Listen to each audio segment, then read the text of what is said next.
AP విద్యాశాఖలో కీలక నిర్ణయం తీసుకుంది. ఇకపై ప్రభుత్వ పాఠశాలలో విద్యార్థుల ప్రగతిని ఎప్పటికప్పుడు వాళ్ళ పేరెంట్స్ కి తెలియచేయాలని భావిస్తుంది. ఇందుకోసం ఈ రోజే పేరెంట్స్ మీటింగ్ పెట్టారు. రాష్ట్ర వ్యాప్తంగా అన్ని ప్రభుత్వ పాఠశాలలో ఈ రోజే తొలి పేరెంట్స్ మీటింగ్ జరిగింది. ఈ మీటింగ్ లో విద్యార్థుల పేరెంట్స్ అందరూ కంపల్సరీ అటెండ్ అవ్వాల్సిందే. ఈ మీటింగ్ లో స్కూల్ కు సంబంధించిన విద్యా కమిటీ చైర్మన్ ని, ఉప చైర్మన్ ని విద్యార్థుల పేరెంట్సే ఎంచుకునే అవకాశం ఉంది.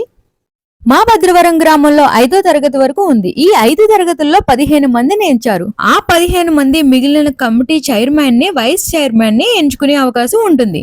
పిల్లలు మెరుగైన ఫలితాలు సాధించాలంటే విద్యార్థుల తల్లిదండ్రుల భాగస్వామ్యం ఉండాలని నిర్ణయించారు.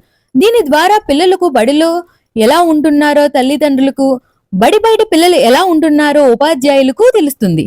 దీని ద్వారా గవర్నమెంట్ స్కూల్లో ఫుడ్ ఎలా ఉంది, పిల్లలకి వేరే ఏ ఇబ్బంది ఉన్నా పేరెంట్స్ కి ఈజీగా షేర్ చేసుకుంటారని ప్రభుత్వం ఈ నిర్ణయం తీసుకుంది. ఈ వీడియో నచ్చినట్లయితే లైక్ చేసి, షేర్ చేసి, సబ్స్క్రైబ్ చేసి మరి